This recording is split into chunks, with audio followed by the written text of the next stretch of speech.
We're talking about Tropical Storm Irma now, but if you go back 1 week, it was a Category 5 hurricane. Winds of 185 miles an hour moving through the northern islands of the Caribbean, then across the coast of Cuba this weekend, and then making a quick turn heading northward across Florida. Right behind it, that is Jose, still a hurricane.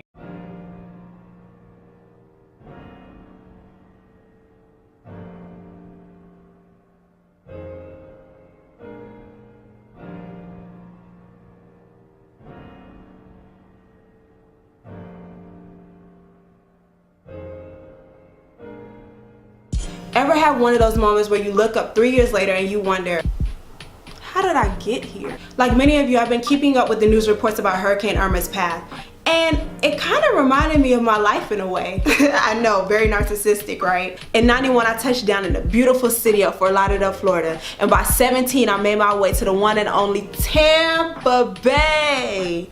And now I'm doing it for the culture here in Metro Atlanta. But can I be real with you? Transitioning from one city to another was a result of constantly being told no, and also recognizing that there was more to life than mediocrity. Rather than settling for less, I had to take a couple leaps of faith, trusting God to open doors to things that I couldn't even imagine doing. Be clear, none of this was easy. I am a perfectionist and planner at heart, and when I was younger, I used to take timelines very seriously. And maybe it's just me, but I found myself catching whole entire attitudes when God pushes the rejection button on my life plan. And even when I still get an okay from Him, I'm still copping that attitude because He's either taking too long to do what He said He would do, or He's not doing them how I expected it to be done. And so Jesus is out here like, dang, I can't win for losing with this girl. And I had to realize that God isn't some type of magical genie that's supposed to grant every wish when I seek His face in prayer. Matthew 6:33 says that when we live according to the will of God and align ourselves with kingdom business, everything else will fall into place. 2 Peter 3:9 also explains that God lives outside of the concept of time. So what seems like years to us is but a blink of an eye for Him. While in that waiting period, He's putting us on the potter's wheel, shaping and forming us with life experiences that will prepare us for the next level and also remove some characteristics that could potentially cause us to stand in our own way. I graduated from the University of South Florida in 2013 with not one, but 2 bachelor's degrees, a BA in psychology and a BA in communication sciences and disorders with a minor in American Sign Language. Yes, all of that. Man, I just knew I was going to become a speech language pathologist for deaf children. But when I finished up my clinicals in my final semester, I started second guessing whether or not the field was meant for me. I applied to several graduate school programs and got accepted to 0. So I was like, bet, let's get this money as an SLPA. My resume helped me secure several phone interviews, but I couldn't get past that. All of the jobs that I applied for were requesting SLPAs to already have experience, which is weird because I'm a recent graduate. What experience, bitch? Like, y'all complain about millennials being lazy and not entering into the workforce, but y'all won't hire us to be able to give us the opportunity to gain the work experience that we need to excel in our fields. Come on. I could have sworn that was the whole purpose of us applying for the job in the first place, but what do I know? So here I am feeling like Jimmy's dad from Kanye West's The College Dropout, working in a field that has absolutely nothing to do with what I went to school for. The job was solid, the pay was good, the benefits were a plus, but it was all a routine that I got tired of. During the week it was work, gym, home, church, rehearsal, home. And then on the weekends it was chapter every month and hangouts every weekend. I just kind of felt like I needed to break out of that cycle. Long story short, I started seeking the advice of people that I hold near and dear to my heart, like my Izzy, Ari, and my godmother.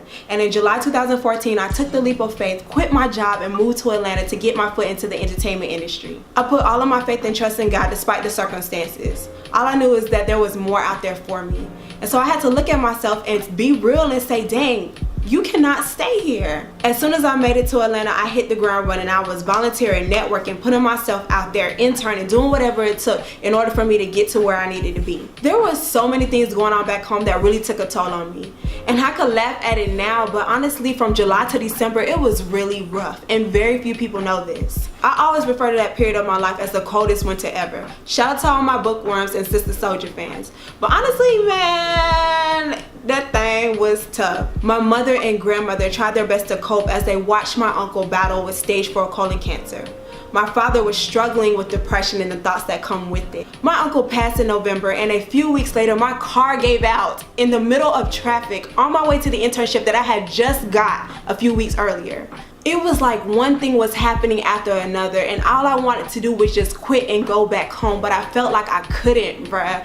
One, I can be very prideful, and I didn't want to look like a failure. The last thing I wanted to happen is to have somebody silently judge me. Like, oh hey girl, you back already? Two, I just knew that God would make something shake if I would just keep moving forward and pressing onward. I firmly believe in the promises of God because He does not lie. I had to keep reminding myself that He's never failed you before, so why would He start now? That period of my life taught me how much of a chef God really is. He's so good at taking things that we feel should be omitted, things of our past, things that should be cast away, and then combining them with things that we feel are either boring or bland, or maybe too spicy or too rash for people to handle. And then He combines them as a giant culinary masterpiece for everyone to enjoy. And the reason why I say everyone and not just you, because the product of your journey impacts the lives of others today and for years to come. Listen here, somebody's life depends on your obedience to the calling that God has over your life.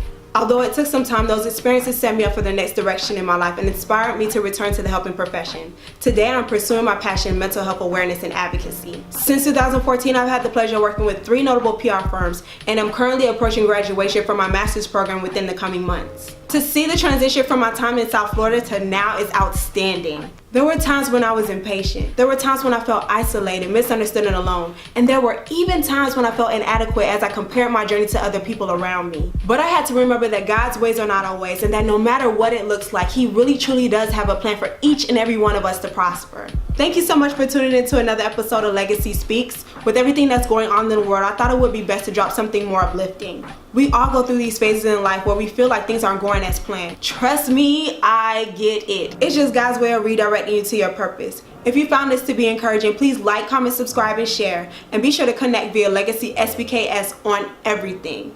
Until next time.